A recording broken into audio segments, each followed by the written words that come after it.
Acá vemos esquemáticamente cómo se ven ambas arquitecturas, ambas plataformas. La HFC ya la venimos trabajando desde el año 95. Tenemos cabeceras locales o regionales que se interconectan con anillos ópticos dentro de una misma ciudad o quizá que vinculan esa cabecera regional con cabeceras remotas o centros de distribución en ciudades vecinas. Desde cada cabecera o hub salíamos con enlaces de fibra óptica hasta los nodos y en los nodos bajábamos a una distribución con cable coaxil y teníamos equipos activos, amplificadores para regenerar la señal y continuar distribuyendo. ¿Cuál era una de las principales desventajas del HFC frente al FTTH? Que siempre teníamos en la calle equipos activos que requerían alimentación. Entonces la confiabilidad, conjunto de señales en el dominio radioeléctrico, en el dominio de RF, con las cuales modulamos un haz de luz en 1550 nanómetros o en 1310 nanómetros y lo modulamos en intensidad. Como es una modulación analógica, es una modulación en intensidad, vamos a trabajar con un índice de modulación óptica, que conocemos como OMI, Optical Modulation Index, muy pequeño, porque necesitamos mantener la linealidad. ¿Cuál es la ventaja de modular en intensidad? Que en este doble pasaje de RF a óptico y de óptico a RF, estamos manteniendo todas las modulaciones originales. Me parece que voy a pasar al micrófono de mano porque está metiendo mucho ruido. Podemos pasar al...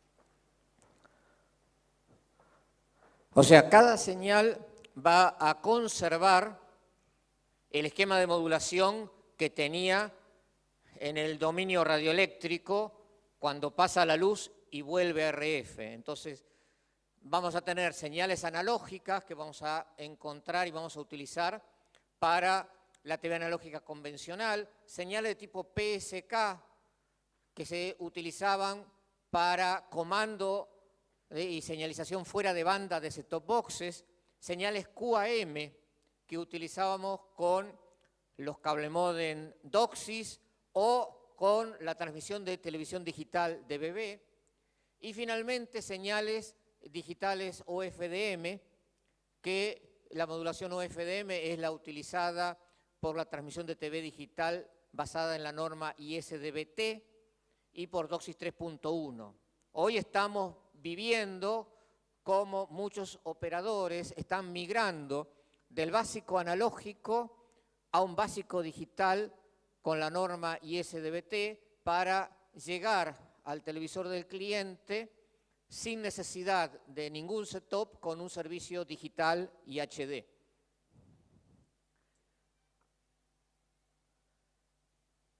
¿Cómo fue evolucionando DOCSIS? Y la evolución de DOCSIS estuvo en paralelo con FTTH. Tanto las normas de fibra al hogar como las de cable modem empezaron sobre mediados de los años 90. FTTH empezó con el APON, que era el ATM PON. Después siguió el BPON, el Broadband PON, cuando le agrega televisión.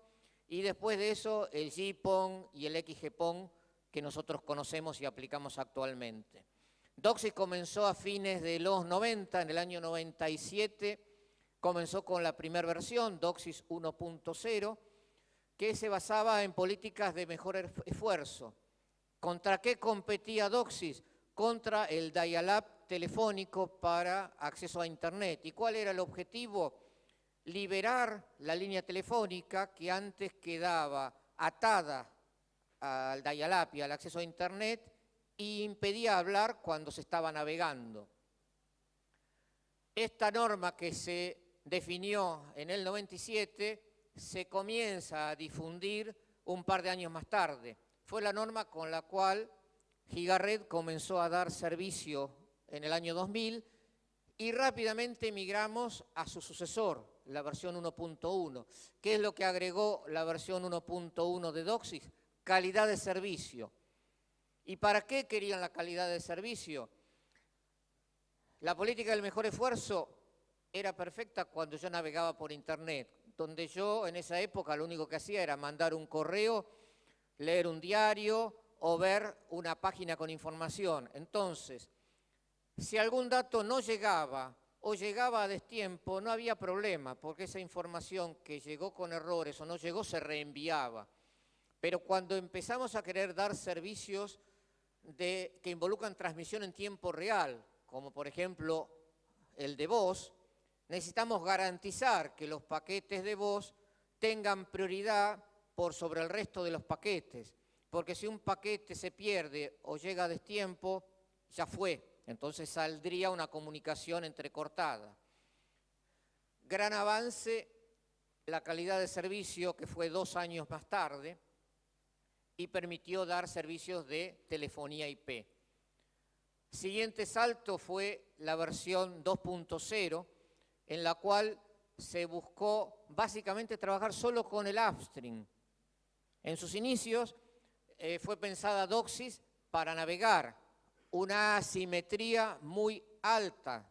Mayoritariamente tenía transmisión de datos hacia el equipo del cliente con un grado de interactividad muy pequeño, muy poca capacidad de subida. Entonces, si queríamos hacer servicios de videoconferencia y ya mandar video en el upstream, necesitábamos mejorar la capacidad. Entonces, lo que hizo fue ensanchar el canal de upstream para llegar hasta 6.4 MHz de ancho y agregar nuevos esquemas de modulación para hacer una transmisión más eficiente. Hasta ahí fue todo lo mismo. El canal de downstream siempre era un canal de 6 MHz con 2 esquemas de modulación, 64 QAM o 256 QAM. Con 256 QAM teníamos una capacidad bruta de transmisión de datos de 42 MHz y cuando le restábamos todo el overhead y la parte que se pierde por corrección de errores, nos quedaban 38,8 MHz neto. Piensen que ese downstream era compartido entre múltiples clientes y hoy resulta insuficiente para atender a un solo cliente. En el 2006, la versión 3.0 buscó justamente trabajar sobre ese lado, sobre el lado del downstream. ¿Y cómo aumentó la capacidad? DOCSIS 3.0 lo que inventó es el channel bonding, o sea, la posibilidad de agrupar la capacidad de canales adyacentes para tener capacidades más altas. Entonces, si en números redondos tenemos 40 MHz, 40 megabits segundo para un canal de 6 MHz, si agrupábamos 4, tendríamos 160 megabits segundo. Y si agrupábamos 8, tenemos 320 megabits segundo. Pero en el fondo no deja de ser más de lo mismo, porque seguía atado a la canalización de 6 MHz que venía heredada de la TV analógica y a la modulación 256 QAM o 64 QAM. El verdadero cambio lo tenemos recién en el 2014 con DOCSIS 3.1, que no debería llamarse DOCSIS 3.1 porque los cambios que introduce son tan grandes que tendríamos que estar hablando de una versión 4.0. El principal cambio de DOCSIS 3.1 fue que rompió con la canalización de 6 MHz heredada de la TV analógica y pasamos a tener un gran canal de 192 MHz. Ese canal de 192 MHz se podía fraccionar en subcanales, podíamos hablar de un subcanal de 96 o un subcanal de 48 MHz. El segundo gran cambio fue cambiar el esquema de modulación. Si bien todo esto es retrocompatible y la norma sigue soportando la definición anterior de DOCSIS 3.0, incorpora OFDM. OFDM es un esquema de modulación más robusto y como que es más robusto me va a permitir trabajar más arriba de 256 QAM. Vamos a poder llegar hasta 4000 o hasta 8000 QAM al trabajar con OFDM. Y como que voy a tener esquemas de modulación muy altos, puede que no sean compatibles con la calidad de señal que reciben los diferentes clientes. Entonces también me va a permitir operar con diferentes perfiles de modulación y se va a ir ajustando la transmisión para cada cliente de acuerdo con la calidad de señal que reciban. Anteriormente estábamos obligados, si la calidad de nuestra red era muy pobre y no podíamos trabajar con 256 QAM, teníamos que poner 64 QAM para todo el mundo. Aquí no, o sea, el cliente que tiene una señal más degradada va a trabajar con un esquema de modulación más bajo y menos eficiente, pero eso no va a perjudicar al resto. Y ya se está hablando 2021, 2022, 2023 en la versión que sucede al DOCSIS 3.1, que sería el DOCSIS 4.0, pero ahí es un punto donde nosotros vamos a tener que definir hasta qué punto seguimos todos estos cambios que me va imponiendo DOCSIS o donde nos plantamos y decimos, bueno, DOCSIS hasta acá. De aquí en adelante tengo que pensar en otra cosa. Este es fundamentalmente el objetivo que quiero plantear con esta charla y cómo hacer que esa transición entre HFC más DOCSIS a los nuevos sistemas de fibra al hogar que se plantean como la opción más conveniente, esa transición sea una transición suave, una transición sin dolor. Esta versión 4.0 ya habla de Full Duplex DOCSIS. ¿Qué significa Full Duplex DOCSIS? Hasta ahora nosotros teníamos dividida la banda de frecuencia, el espectro, en un rango de frecuencias para upstream, para retorno, y un rango de frecuencias para downstream, para directa. El Full Duplex DOCSIS permite utilizar toda la banda, tanto para transmitir como para recibir. Y eso implica algoritmos complicados para cancelación de ecos y para definir cuándo pueden transmitir diferentes cablemodes para no interferir entre ellos. ¿Cómo fueron evolucionando nuestros sistemas? Y esto que les estoy mostrando es la historia Gigared. Cada uno tendrá su propia secuencia de evolución. Lo que yo pongo en las imágenes, para no quedar mal con ninguna marca, traté de poner todas las marcas conocidas de CMTS. No es que yo pasé por todas estas, pero sí pasé por casi todas estas. El nacimiento en el año 2000 era con el viejo VR de Cisco, el VR 7246. Los más jóvenes no lo conocen, los de mi generación probablemente trabajaron con ello. VR significaba Universal Broadband Router, y lo que hizo Cisco en esa época fue adaptar un router para convertirlo en CMTS, o sea, desarrolló las tarjetas de línea para enchufarlas sobre un router que ya tenía desarrollado. Cada tarjeta de línea, ahí ven que el equipo tiene 4 tarjetas de línea, utilizaba 6 puertos de upstream y estaban esos 6 puertos de upstream vinculados con un puerto de downstream. En esa época era muy común combinar retornos.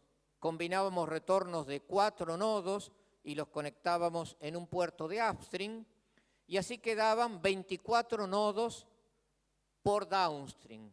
Fíjense que cuando empezamos con una sola placa, alimentábamos toda la ciudad, no toda la ciudad porque no estaba cableada toda la ciudad, pero toda el área cableada de Paraná. 24 nodos de 700 hogares da más de 15.000 hogares, con 38 megabits segundo.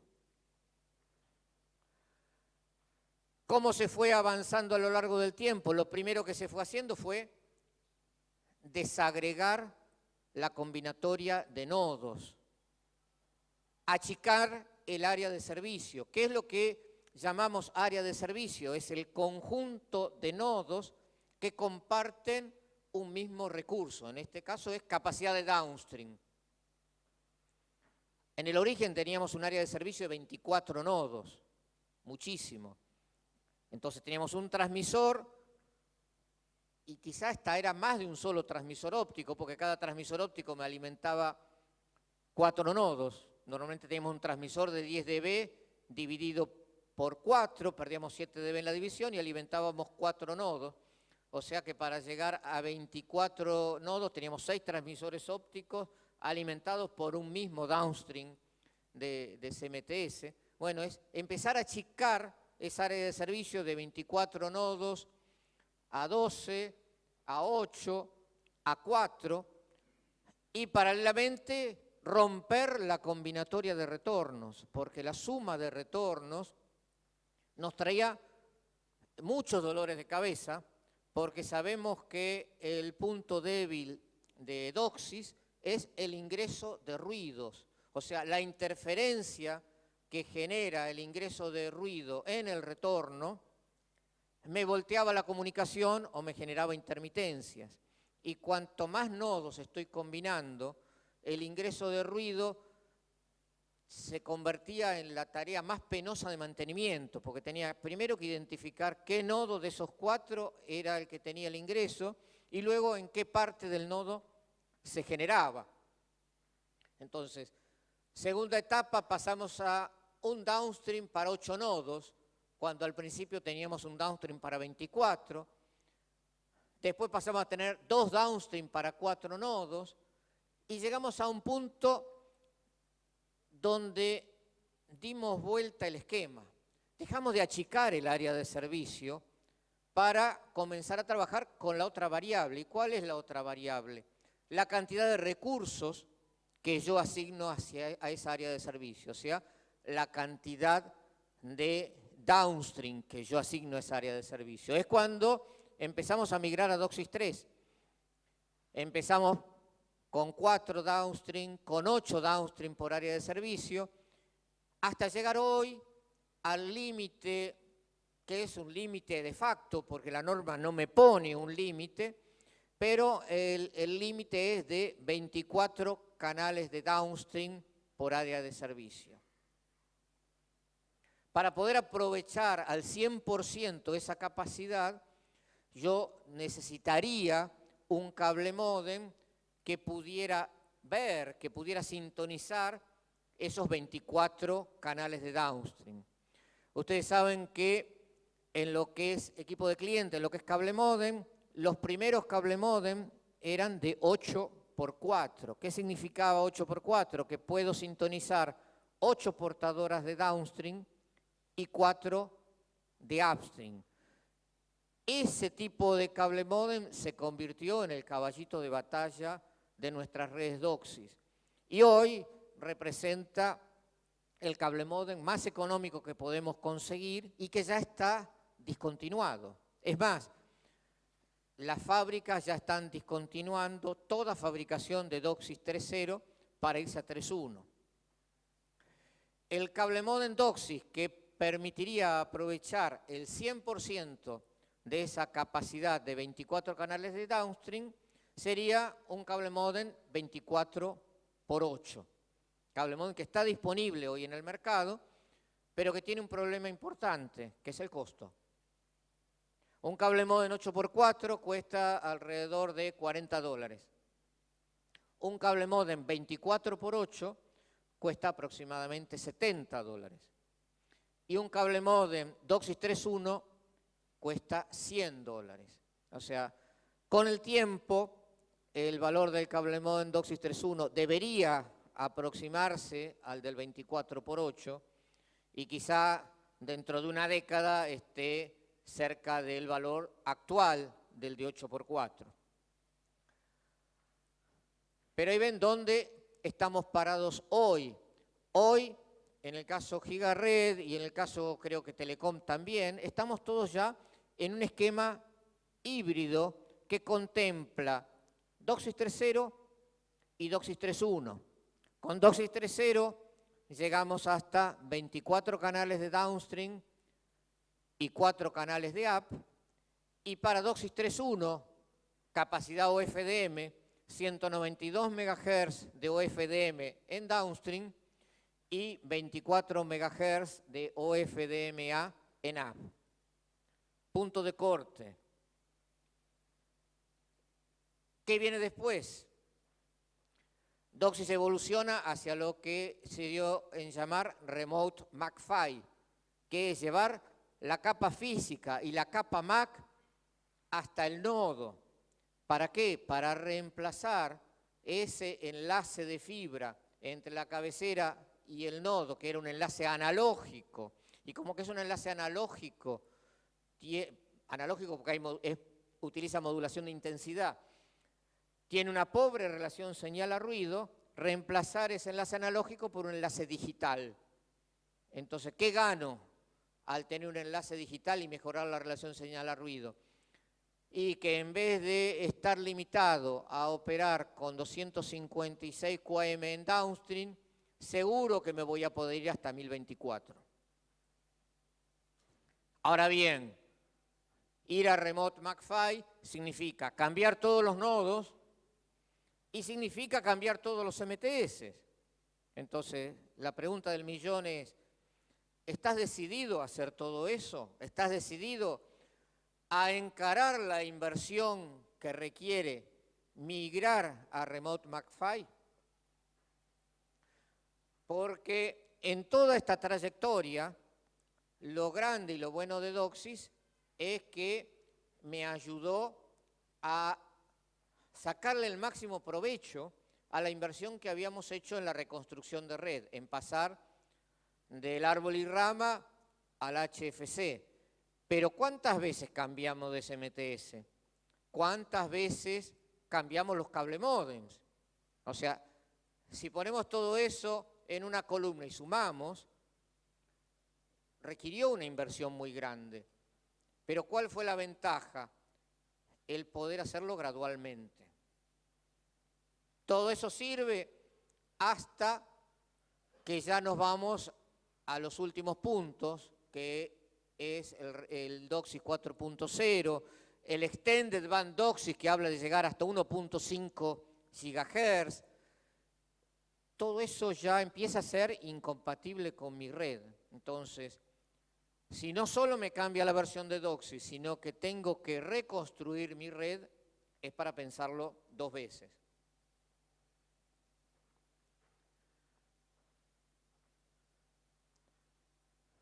¿Cuál es el principal problema de todo este crecimiento gradual de DOCSIS?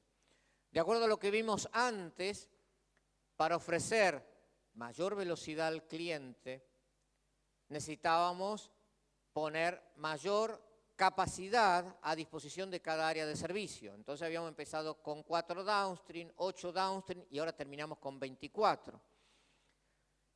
Esa capacidad de downstream requiere espectro y el espectro es un bien finito, es un bien que se agota.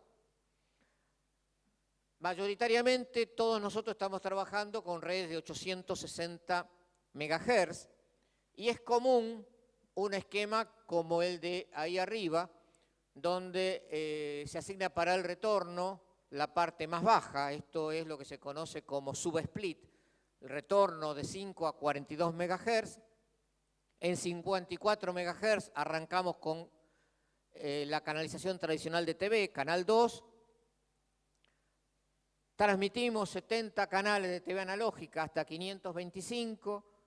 Tenemos un espacio para televisión digital, que es el servicio premium de televisión digital basado en DVB, con acceso condicional, y arriba de todo los 24 canales de DOCSIS. Hasta ahí llegamos. Y con eso, ¿qué podemos hacer?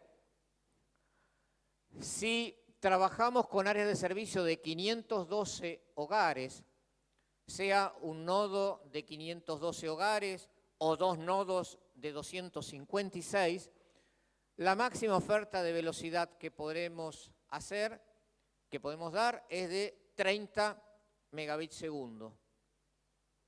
Quizá alguno más audaz que lo exprime y dice, bueno, como siempre en marketing cuando lo ponemos en un panfleto dice velocidad hasta, que es en el mejor de los casos, puedo decir hasta 50. Pero si soy conservador y quiero dar una buena calidad de servicio, no podría dar más de 30. Si achicamos el área de servicio, achicamos a la mitad, achicamos a 256 hogares, podríamos llegar a una oferta de 60 megabits de velocidad. Pero si quiero seguir creciendo, ¿qué pasa? Necesito colocar OFDM para DOCSIS 3.1.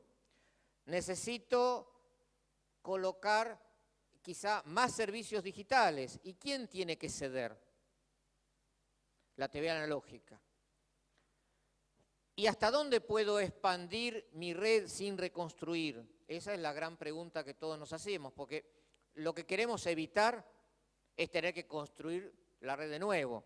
Entonces, una red bien diseñada y bien construida de 860 MHz, normalmente la vamos a poder actualizar a 1002 MHz. Y como vamos a ver en un momentito, esta actualización implicaría simplemente cambiar el nodo y los amplificadores, o sea, vamos a respetar la misma ubicación de los equipos en el diseño y respetamos el resto de la red de distribución, con lo cual cable, taps y acometidas a cliente se mantienen. Esto requiere una inversión razonable y le daría un poco más de oxígeno a la vieja red, porque me va a dar espacio para, además de los 24 canales de DOCSIS, colocar los 192 MHz para DOCSIS 3.1. Y fíjense que la televisión analógica va en camino de reducción y extinción, y los canales que eliminamos del analógico, ya hay varios operadores. Gigared comenzó esta tarea hace 8 años, los va migrando a un nuevo servicio basado en televisión digital y SDVT. ¿Para qué? Para poder llegar al televisor del cliente con un servicio digital y de HD sin necesidad de ningún tipo de caja. No solo le voy a permitir al cliente ver televisión digital HD sin caja, sino que en un mismo canal de 6 MHz, donde antes tenía una señal analógica, puedo transmitir varias señales digitales. Aquí nos vamos a encontrar, vamos a chocar con un problema de eficiencia y viene de una falta de normativa. Cuando hace años se definió la norma de televisión digital para TV abierta, en ningún momento se contempló al cable. Si bien el cable, por ser un medio cerrado, puede trabajar en la norma que quiera, ante una ausencia de norma para la televisión, los equipos receptores de TV no vienen preparados para televisión digital en su entrada de cable. Entonces, en la vieja época que tenían 2 entradas, la entrada de cable es solo analógico y la entrada de aire es analógico o ISDBT. Entonces, si yo quiero transmitir al TV, televisión digital, la única opción que tengo es la norma de aire, ISDBT. Y la única posibilidad de hacerlo es entrando por el conector de antena. Hoy los televisores ya casi todos vienen con un solo conector de entrada. Los primeros venían con 2 conectores de entrada. Entonces yo tenía que poner un splitter, con una salida del splitter iba a la entrada de cable para la TV analógica y con otra salida del splitter a la entrada de antena para que a través del cable le transmito en la canalización de UHF y el TV se cree que es una señal de aire. El hecho de trabajar con un conector me complica más la cosa, porque cuando voy a sintonizar o a barrer, el TV me dice aire o cable. Si le pongo cable, veo solo lo analógico. Si le pongo aire, veo las señales ISDBT y me pierdo las analógicas del cable. Entonces, ¿hacia dónde tenemos que terminar llegando? A replicar toda la grilla analógica en ISDB. ¿Y cuál es la contra de que sea ISDBT?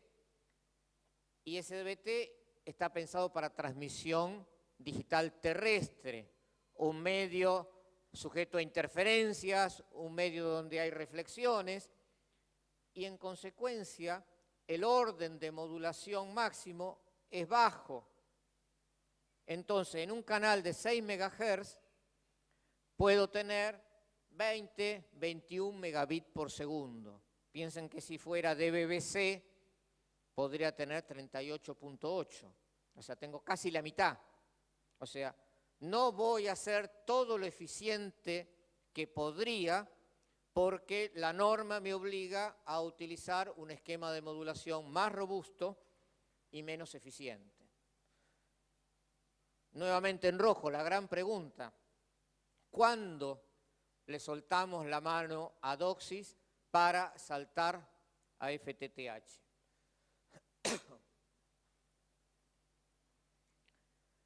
Un poco todo esto ya lo comentamos, o sea, ¿por qué le fuimos fieles a DOCSIS durante 20 años?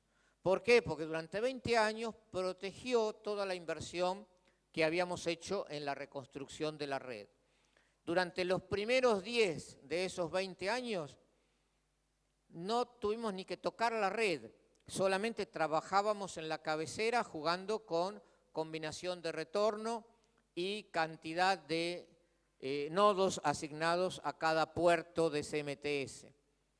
Después empezamos a achicar los nodos y después empezamos a aumentar la cantidad de canales de downstream asignadas a cada área de servicio. El upgrade a DOCSIS 3.1 es razonable, solamente tendríamos que comprar, si los CMTS que tenemos ya lo soportan, licencias para DOCSIS 3.1 y equipos cable modem DOCSIS 3.1 que asignaríamos a los servicios de mayor velocidad. Nosotros hoy estamos dando 30, 50 y 100 y probablemente en un futuro no muy lejano el mercado nos está llevando a eso. Las velocidades van a ser 50, 100 y 300 MHz. Hasta 50 MHz, digamos que podemos pensar en DOCSIS 3.0. Para 100 MHz ya tenemos que pensar en DOCSIS 3.1 o en cable modem 24x8 como mínimo. Y ya por arriba, hablar de 300 o de 500, antes dije megahertz, megabits segundo, 300, 500 megabits segundo, ya tenemos que pensar en DOCSIS 3.1. Entonces, ¿cuál es la recomendación? El futuro, indiscutiblemente, está en una red pura de fibra óptica, porque la capacidad que yo estoy poniendo a disposición del área de servicio es muy grande.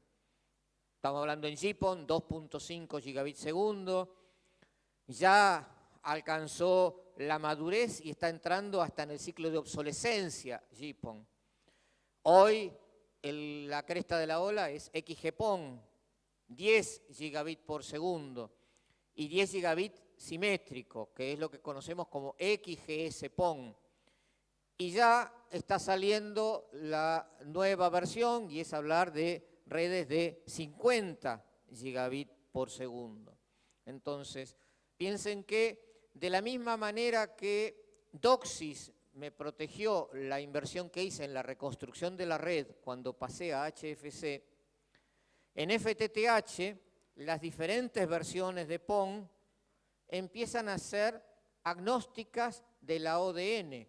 O sea, toda la inversión que yo hice en la red óptica se mantiene, porque solamente me cambia el lado OLT y el equipo de cliente.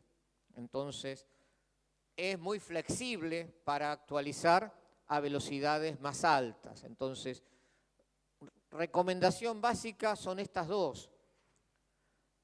Lo viejo, tengo que empezar a pensar en migrarlo gradualmente a FTTH. Mientras hago esa migración y trataré de exprimir mi red HFC al máximo con DOCSIS 3.1, eventualmente haciendo un upgrade a 1 GHz, cambiando el split a mid-split. Lo que sí, y lo vamos a ver después cuando analicemos la parte costos, toda obra nueva, la recomendación es pensar en FTTH. No tiene sentido invertir más en HFC si estamos dispuestos a pagarlo. Esto acá es una sociedad democrática y lo que yo les planteo no es ley. Aquel que quiera seguir DOCSIS hasta la muerte puede construir hoy DOCSIS 3.1 y podrá seguir hasta DOCSIS 4.0. Lo que yo le estoy planteando es un poco el camino que yo estoy siguiendo y lo que sería una recomendación. Y aquí vemos el camino que en algún momento lo planteé con estas 5 etapas, pero que yo ya estoy anulando las últimas. O sea, la primera etapa es la fragmentación, es reducir el tamaño del nodo y reducir la combinatoria del nodo, llegando a nodos de 250 hogares como máximo, quizá, si somos un poquito más flexibles, 500 hogares como un máximo absoluto, DOCSIS 3.0 y 24 canales de downstream o 20 canales de downstream para esa área de servicio.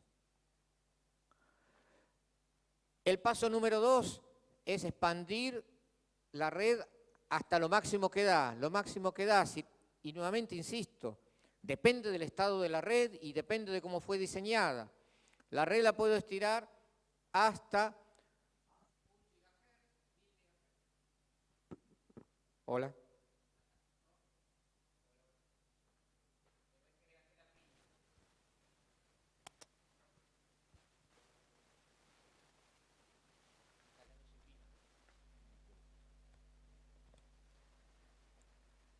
Llegar hasta 1000 MHz y cambiar el split a mid-split para tener también mayor capacidad de retorno e incursionar con DOCSIS 3.1 y capacidad de OFDM.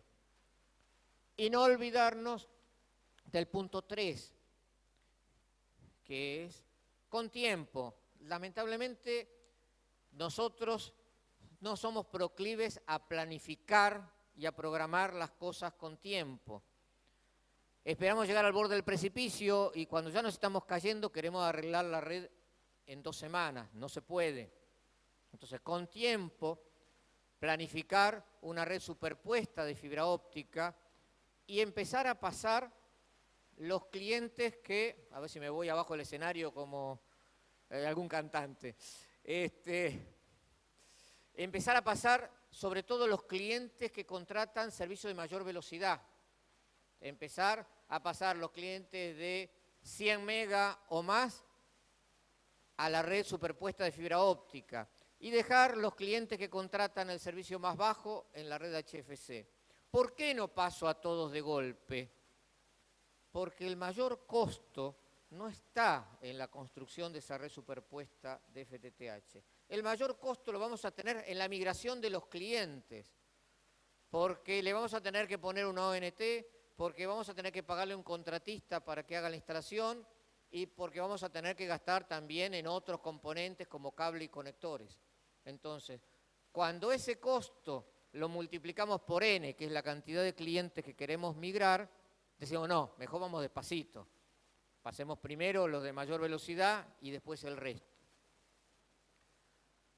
El orden de 2 y 3 o la decisión de saltarnos el paso 2 e ir directamente al 3, porque también me van a decir, si yo sé que el destino final está en la fibra, ¿para qué seguir invirtiendo en darle oxígeno a una red que yo ya tengo condenada a la muerte?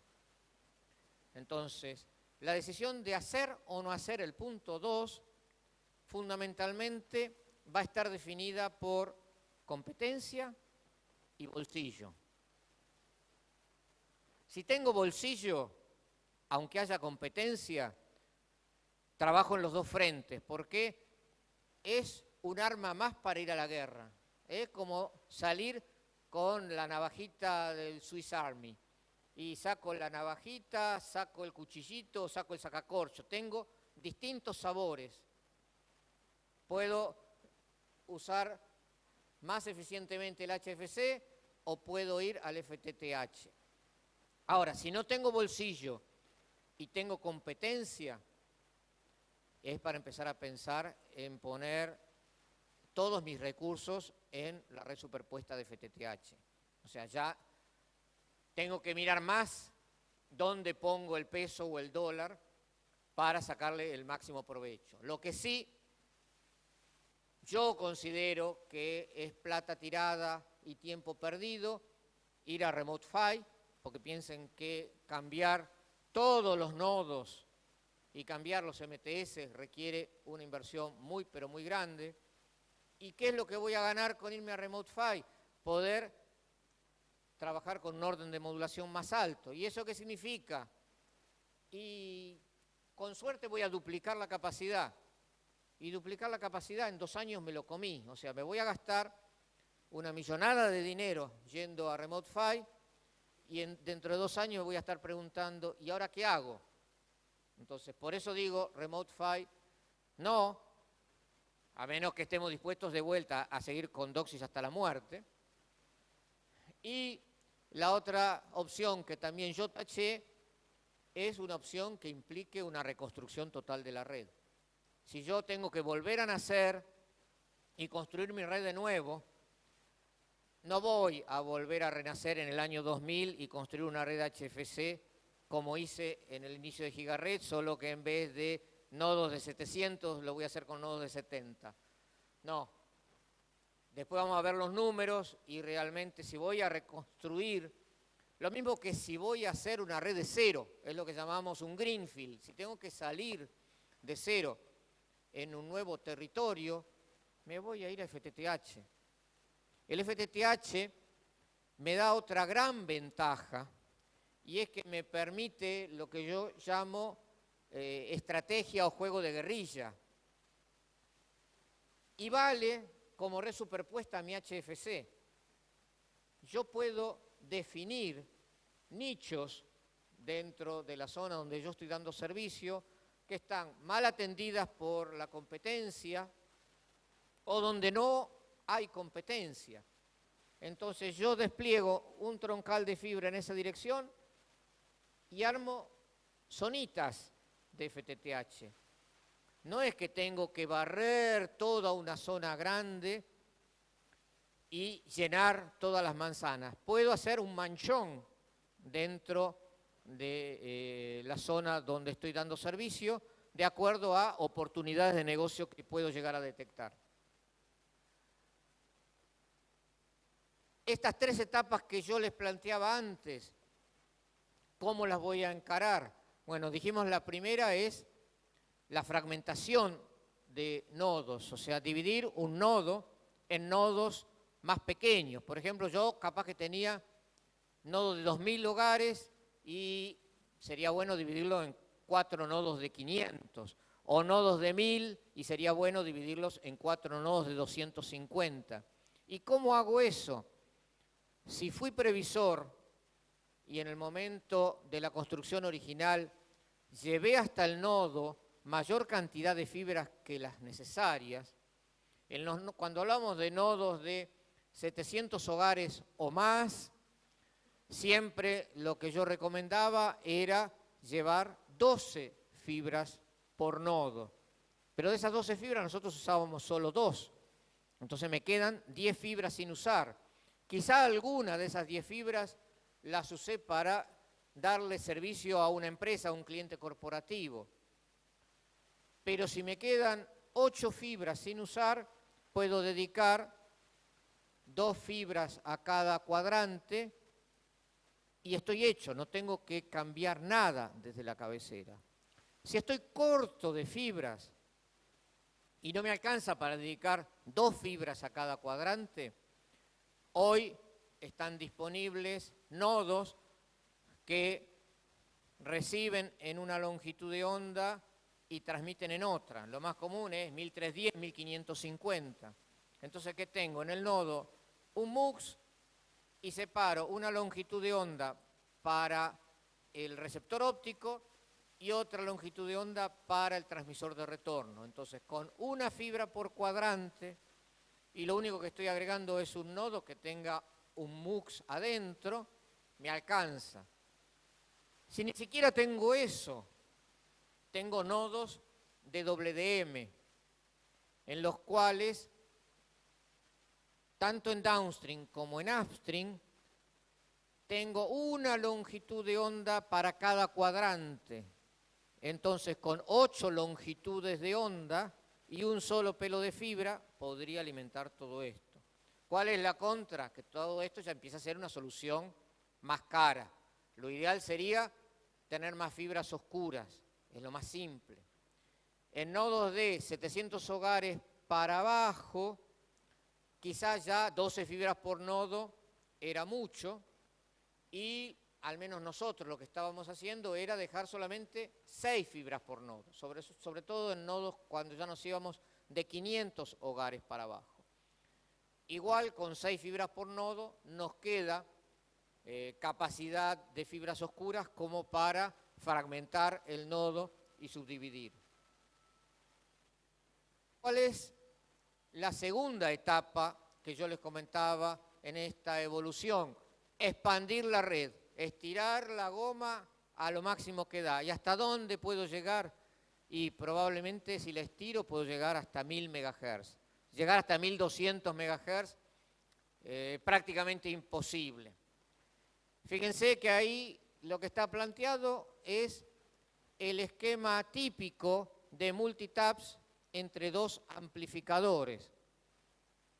Multitap de 23 dB, las primeras multitap son de valor bajo porque están limitadas por el retorno. O sea, si elijo el valor de la multitap pensando en el nivel de señal de la directa, probablemente me da una tap de 26 o 29.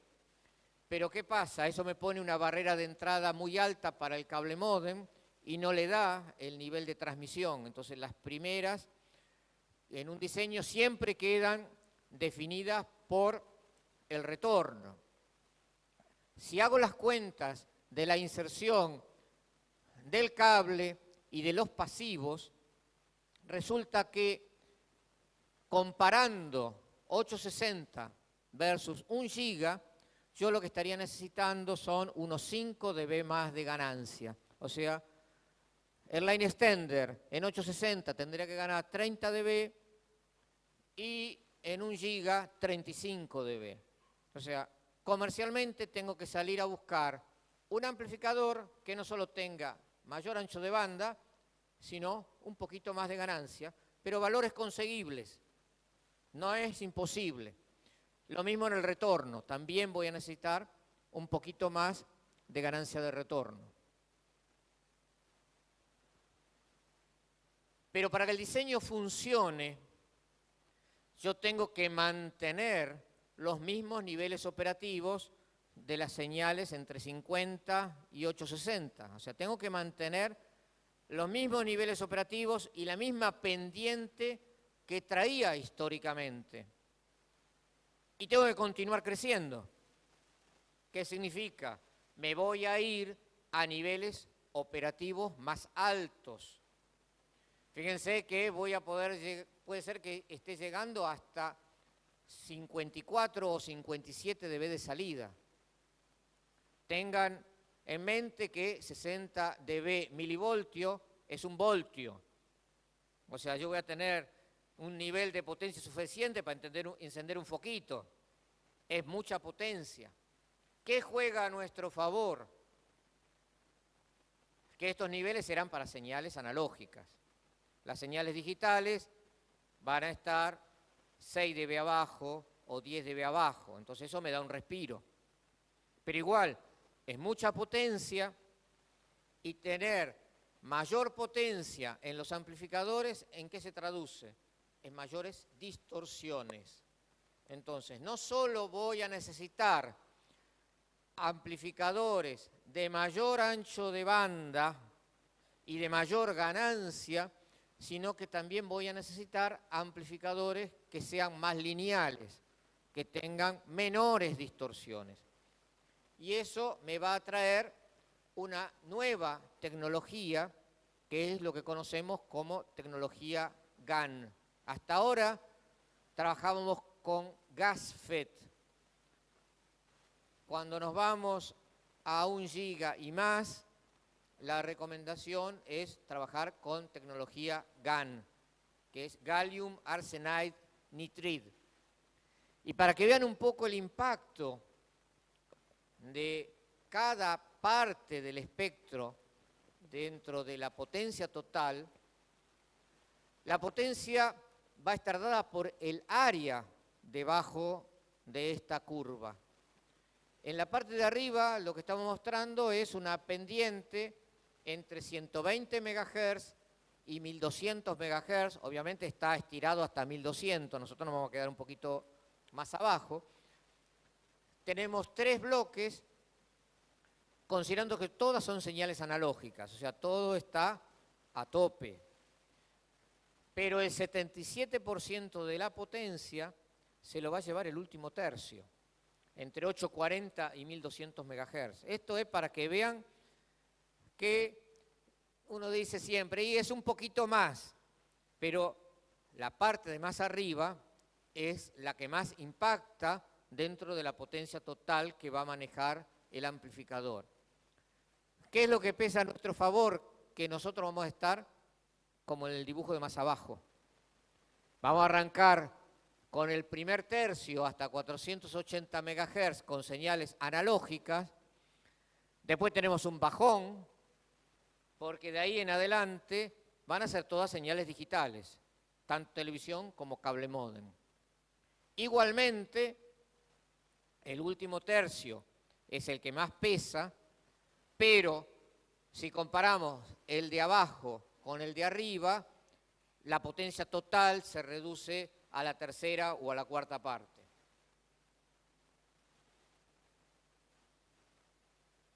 Esto es lo que les comentaba respecto a la nueva tecnología de amplificadores, y esto viene para que cuando ustedes salgan a comprar o un proveedor les ofrezca equipos, pregunten por la tecnología de los híbridos. No salgamos a comprar amplificadores por kilo, cuánto ganan, cuál es el ancho de banda, sino que también preguntemos por la tecnología, preguntemos por las distorsiones. Incluso ya hay 2 generaciones de tecnología GaN. Está el GaN 1 y el GaN 2, y no solo tenemos una mejora en las distorsiones, sino que también tenemos una reducción en el consumo.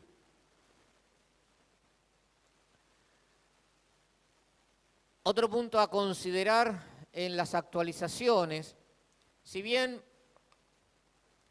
nunca lo aplicamos, lo hemos visto, sabemos lo que significa, la curva NPR en el retorno, Noise Power Ratio. Esta curva que sube y después cae, lo que está graficando en el eje Y es la relación señal a ruido más interferencia, o sea, todo el conjunto, ruido total en el canal de retorno, más la interferencia producida por el resto de las señales de retorno, que se va a ver como si fuera ruido. ¿Cómo varía esa relación señal a ruido más interferencia? En función de la densidad de potencia por hertz, o sea, de la potencia de todas las señales que tengo en el canal de retorno. ¿Y qué me está mostrando esta curva que primero sube y después cae?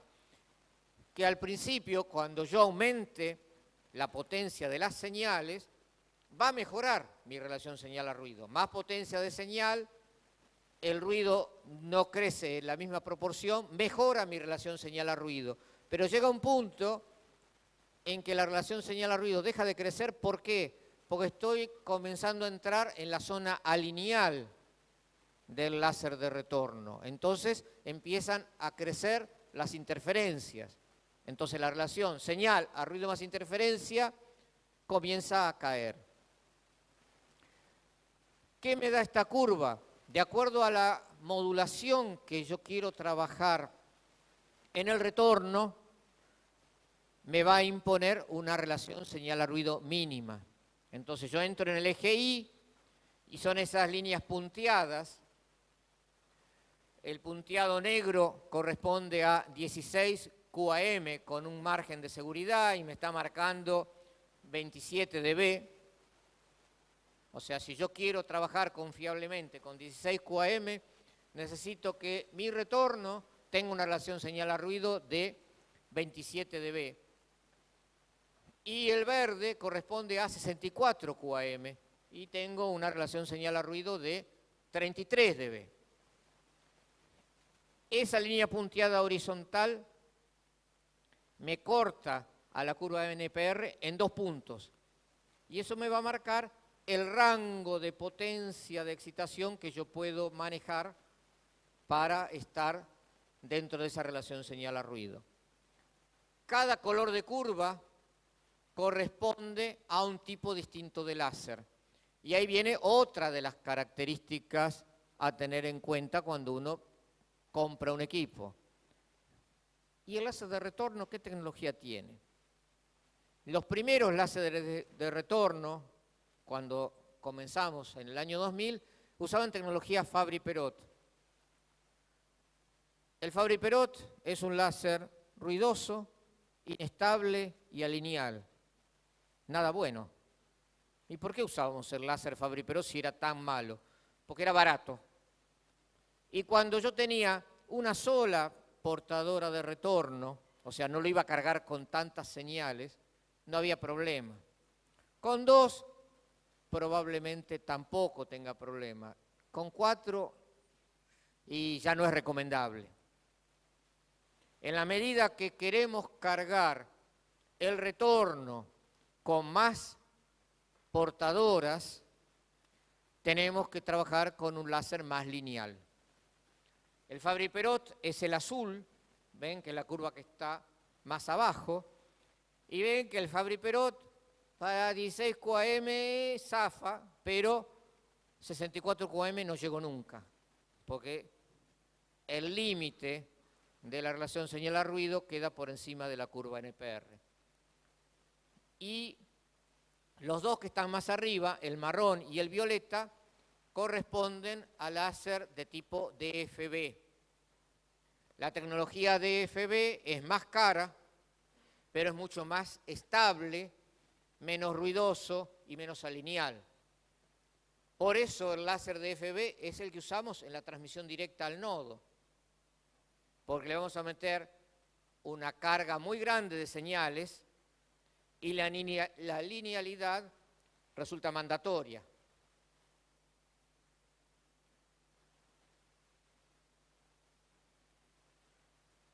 Les comentaba antes cuando vimos el tema del diseño a 860 y a 1000 MHz, que los primeros taps que eran limitados por el retorno. Y entonces nosotros teníamos que colocar un tap de menor valor para permitir que la máxima potencia de transmisión del cable módem sea suficiente para entrar a todo mi sistema. Entonces, en vez de comenzar con un tap de 29 dB, comenzamos con un tap de 23. ¿Cuál es la contra? Y tenemos demasiado nivel de directa. ¿Qué es lo ideal? Y bueno, tener un tap que trabaje con diferente valor de atenuación en la directa que en el retorno. Esto es lo que conocemos como window tap o tap de ventana. Y así vamos a tener un tap 3223 que atenúa 32 dB en la directa y 23 dB en la reversa. O 3220, 32 dB de atenuación en la directa, 20 en la reversa. O un 2317, o sea, tenemos diferentes valores de tap que atenúan distinto en directa de reversa. Es el caso entonces que el primero y el segundo tap de la cascada, lo ideal sería trabajar con un tap de ventana. Esto es muy bonito, hasta tap de ventana yo he trabajado.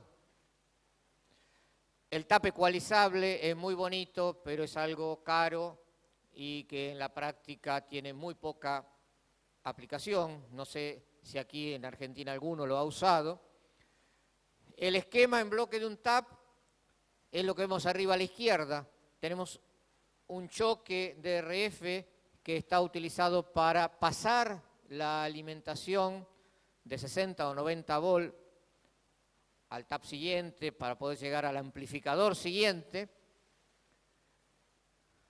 Abajo tenemos un acoplador direccional y dos capacitores que justamente bloquean el paso de los 60 a 90 volts de 50 Hz, me dejan pasar la RF y derivo una parte del RF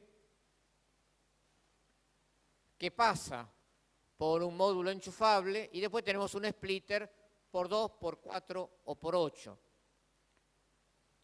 Esto es muy lindo porque yo acá podría colocar cualquier cosa. Puedo colocar un atenuador, puedo colocar un ecualizador, puedo colocar un simulador de cable, puedo colocar un filtro pasaaltos para bloquear el retorno. Pero bueno, como les decía, yo no lo he usado y no sé de nadie que al menos en Argentina haya usado el tap ecualizable. La tercera etapa de la evolución, y esta es la más importante, esta es la que yo insisto que hace tiempo que vengo insistiendo en que tenemos que considerar, es la posibilidad de ir construyendo de a poco una red superpuesta de fibra óptica. Y para hacer eso, ¿qué usamos? Fibras oscuras que me llegaban hasta el nodo. En este dibujo es como que se migró completamente un cuadrante a fibra óptica. No necesariamente lo tengo que eliminar. Pueden convivir un cierto tiempo. La vieja red HFC con la red superpuesta de FTTH hasta que la apague. ¿Qué es este esquema? Quizá quienes vieron presentaciones anteriores mías, mira, esta ya es repetida, esta es vieja. Y sí, es vieja. Vengo machacando con esta idea desde hace años. ¿Y en qué consiste? Yo tengo mi GEDEN con antenas receptoras de satélite, antenas receptoras de aire, con un sistema de acceso condicional, con señales digitales. Este es mi GEDEN de televisión. La salida del GEDEN de televisión la estamos combinando con un downstream, un puerto de downstream del CMTS, que ese puerto de downstream hoy tiene 20 o 24 canales de single carrier QAM, y estamos atacando un transmisor de fibra que va a un nodo. Del nodo tenemos un transmisor de reversa, llegamos a un receptor y vamos al nodo, y vamos al CMTS. Este ejemplo de dimensionamiento es el típico nuestro en Paraná, en Santa Fe. Tengo 2 chasis de CMTS. Cada chasis tiene 5 placas de downstream, o sea, tengo 10 placas de downstream en total.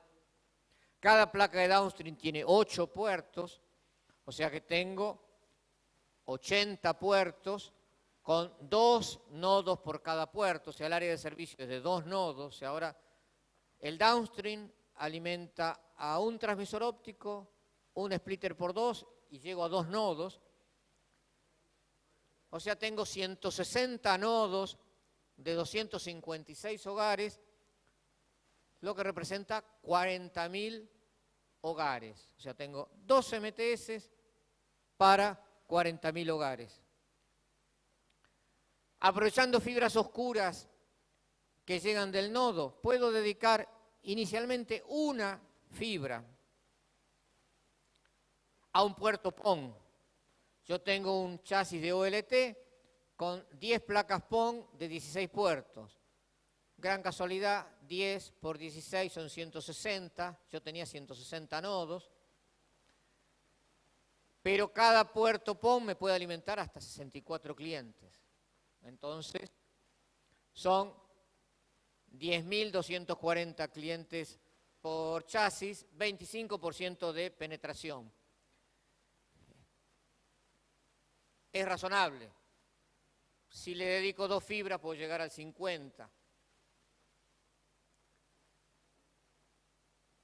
Al revés, puedo empezar con FTTH y de FTTH llegar hasta un nodo DCCAP, donde después del nodo salgo con DOCSIS. O llegar a una terraza, a un edificio y desde ahí distribuir con DOCSIS o llegar a una ONT.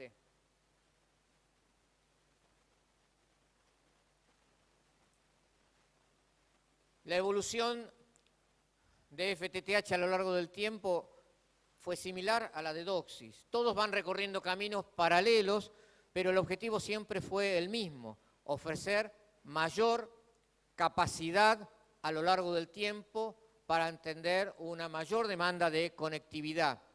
¿Cuál es la contra que tenemos del lado de FTTH? Hay 2 vertientes. ITU, que es europea, que es donde están alineadas todas las telcos, y IEEE, que es americana, a la cual se alineó inicialmente China Telecom y también el SCTE y Cable Labs, aunque hoy Cable Labs habla tanto de IPON como de GPON. Entonces tenemos, ven, con distintos colores una y otra norma y vamos yendo a velocidades de 10 GB. 10 GB 2.5, que es XGPON, 10 gigabit IPON, que son 10 GB simétricos, y hoy en lo que es norma ITU, la más difundida es XGS-PON, que son 10 GB simétricos. ¿Cuál es la ventaja? Que todas las versiones, todos los sabores operan con diferente longitud de onda. Entonces pueden coexistir sobre la misma fibra óptica. O sea, sobre un mismo pelo de fibra. No solo puedo tener downstream y upstream, sino que puedo tener downstream y upstream de GPON y downstream y upstream de XGPON. Esta es la evolución que les comentaba. Con GPON es una tecnología madura y ya entrando en el ciclo de obsolescencia, nos permite dar servicios de hasta 100 o 300 megabits por segundo, es lo que hoy estamos viendo en el mercado. Algunos más atrevidos ofrecen hasta 1000 megabits segundo. El siguiente paso, que es una transición que va a morir en el intento porque es una alternativa cara, es N por 10 gigas.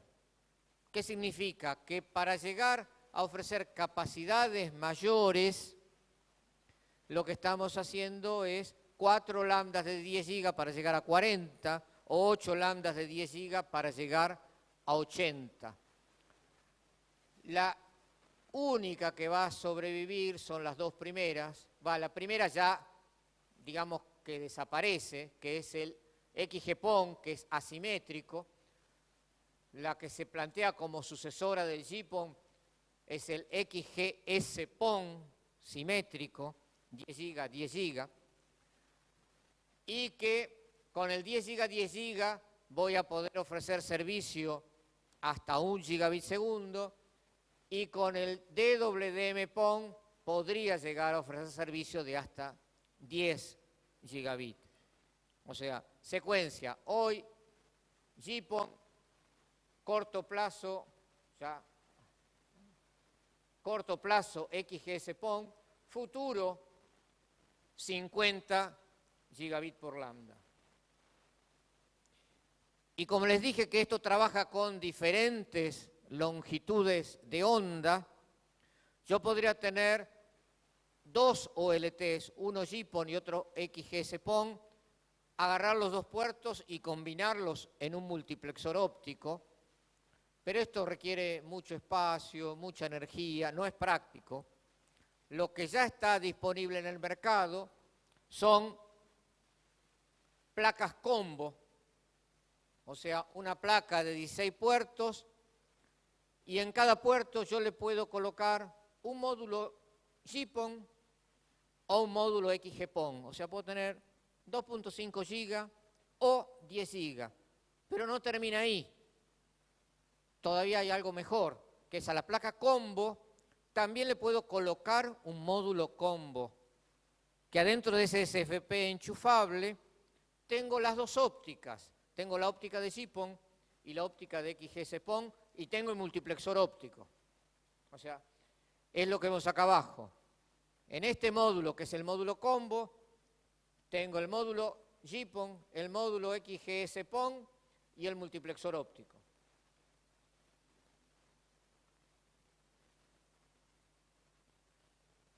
No todos los módulos son iguales. Nuevamente, cuando uno sale a comprar, no comprar por kilo, no son todos los OLT iguales. El módulo óptico, las ópticas pueden ser tres clases, B+, C+, o C++. ¿Qué significa esto? Cada una de estas categorías tiene diferente potencia de transmisión y diferente umbral de recepción. Acá ven la máxima potencia, 5, 7 y 10 dB. Y el umbral de recepción, menos 28, menos 32, menos 35. ¿Qué significa?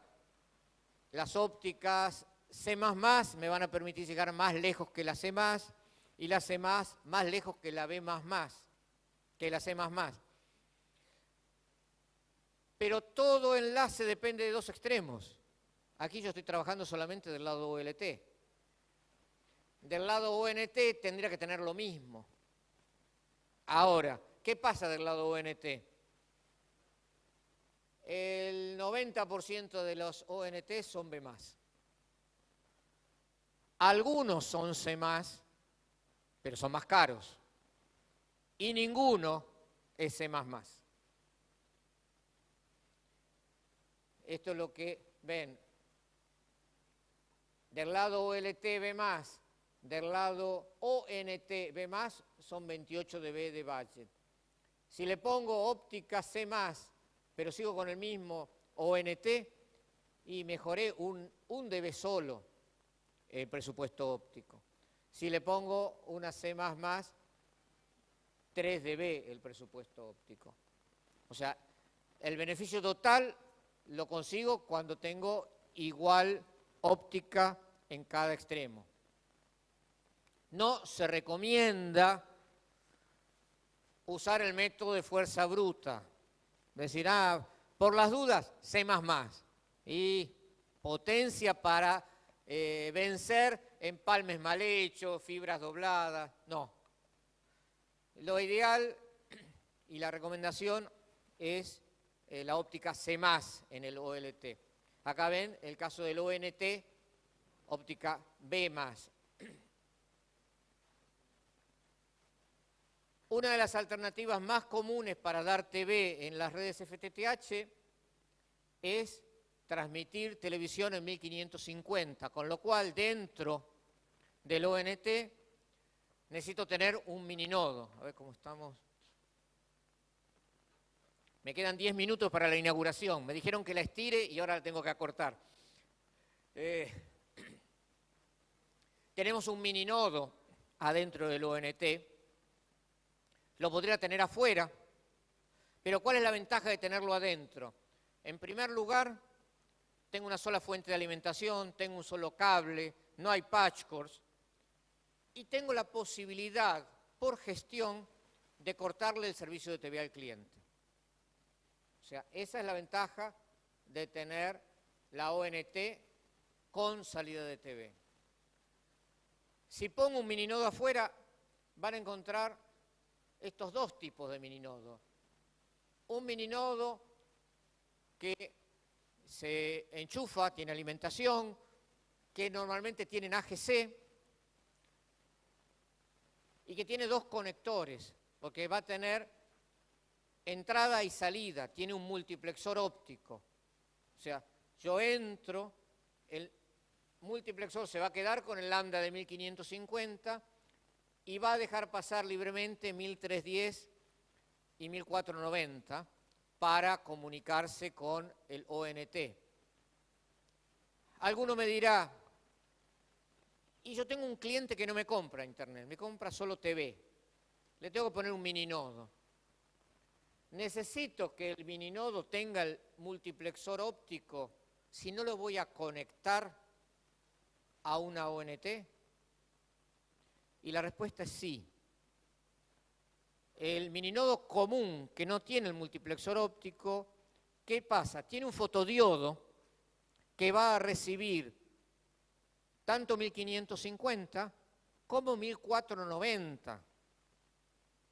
No es selectivo, no va a decir, bueno, yo quiero recibir solo 1550 y no la otra longitud de onda. Y el resultado es que la señal de 1490 me va a generar interferencia sobre la señal de televisión, sobre todo si estoy con televisión analógica. No va a ser una interferencia muy fuerte, ¿por qué? Porque la señal de TV en 1550 trabaja en un nivel más alto, pero sí voy a ver un batido sobre la televisión analógica. Estoy cortando, Jorgito, 10 minutos para la inauguración. Ya está todo medido, fríamente calculado. Ya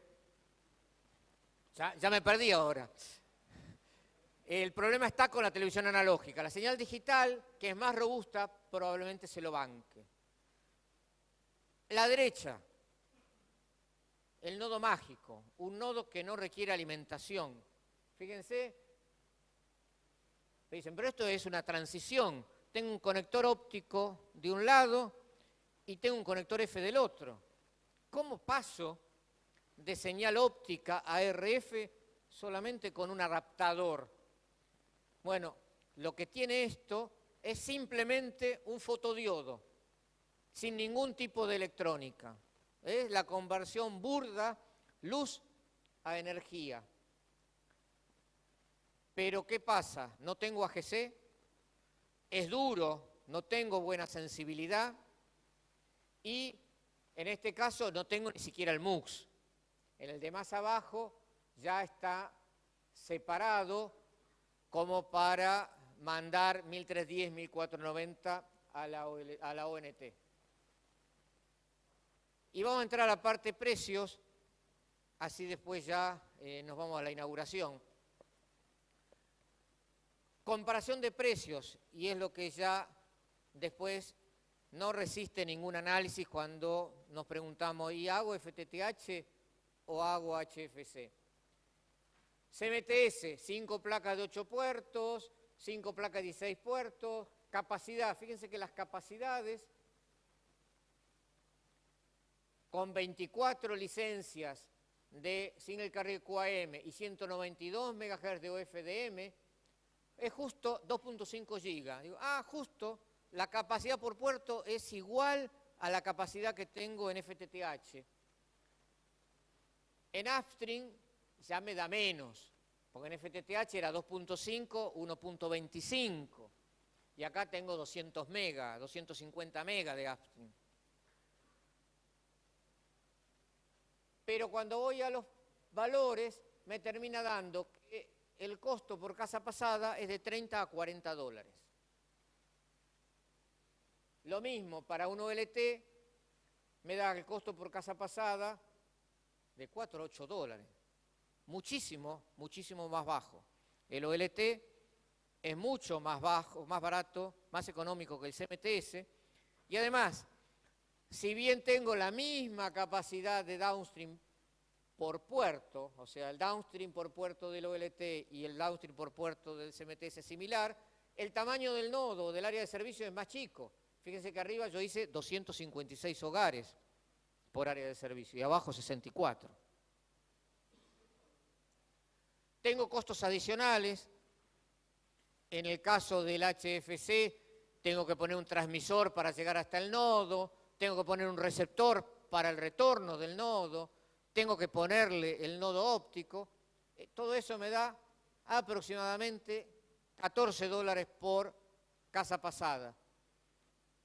En el caso de FTTH, si yo quiero sumarle el servicio de televisión para hacer algo equivalente, tengo que poner el EDFA, tengo que poner el transmisor de 1550, pero ese costo adicional también es muy inferior al de HFC. Y no menos importante, el equipo de cliente. El cable módem, recuerden que yo les decía, el cable módem DOCSIS 3.1 es caro, ya hoy está por encima de los 90 dólares FOB, está más cerca de los 100 dólares FOB. Y es más caro un cable módem DOCSIS 3.1 que una ONT con KTB, con Dual Band y MIMO 4x4. O sea, el equipo de cliente es más caro un cable modem DOCSIS que una ONT.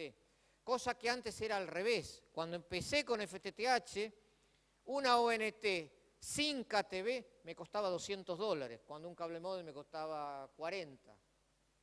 Eso es consecuencia del volumen. Mayor volumen, los precios bajan.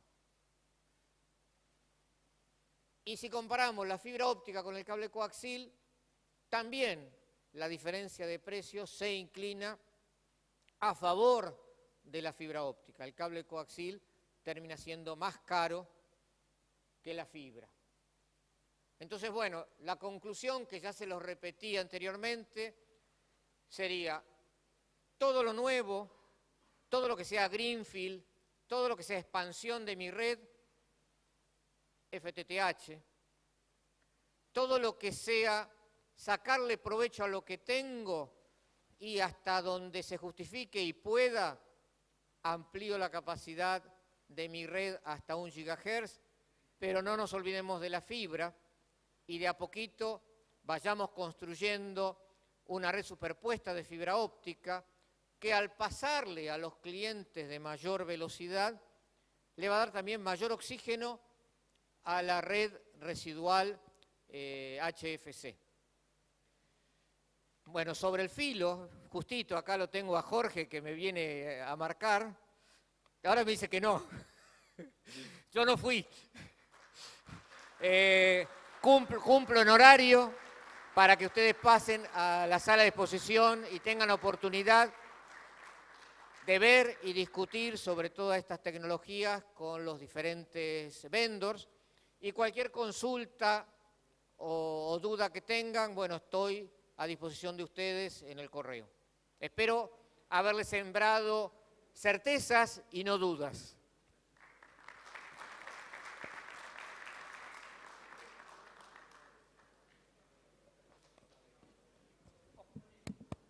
La exposición se va a ingresar después del acto inaugural, así que Si quieren, salgo un ratito y vuelvo.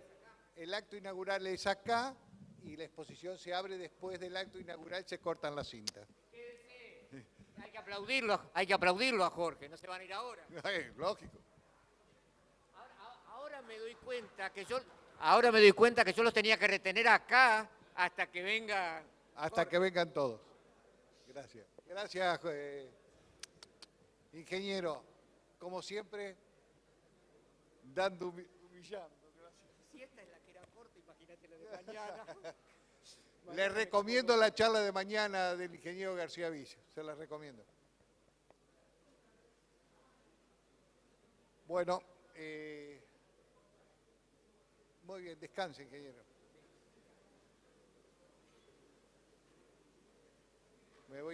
Voy a esperar a la gente. Calcina. Avisa que vengan todos, que les corten la luz.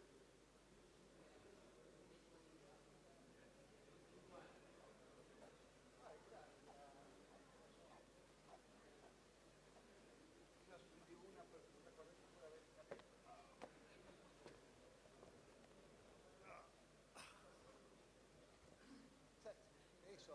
Oh, ¿eh? No, tres.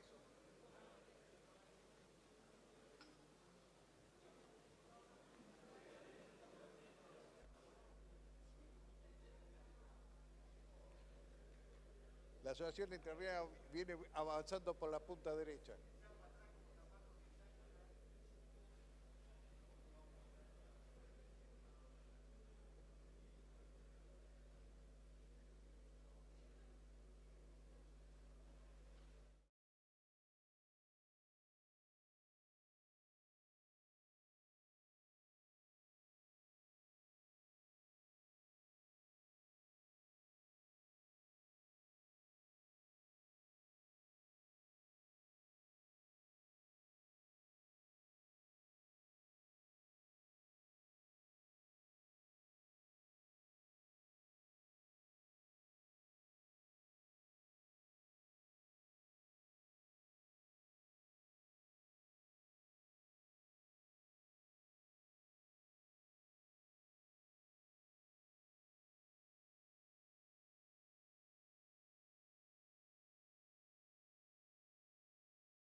participado como disertante en congresos y seminarios, tanto nacionales como internacionales, entre ellos ATBC en Argentina, Andina Link en Cartagena y Centroamérica, APTC en Perú, Chile, Media en el vecino país, encuentros regionales en Argentina, Ferintel en Ecuador y demás. Miembro de la Comisión Técnica de ATBC de Argentina desde el año 1990 y del SCTE desde el año 1991, además integrante del capítulo de Latinoamérica y el Caribe desde su fundación. Con ustedes, el ingeniero Juan Ramón García Vich.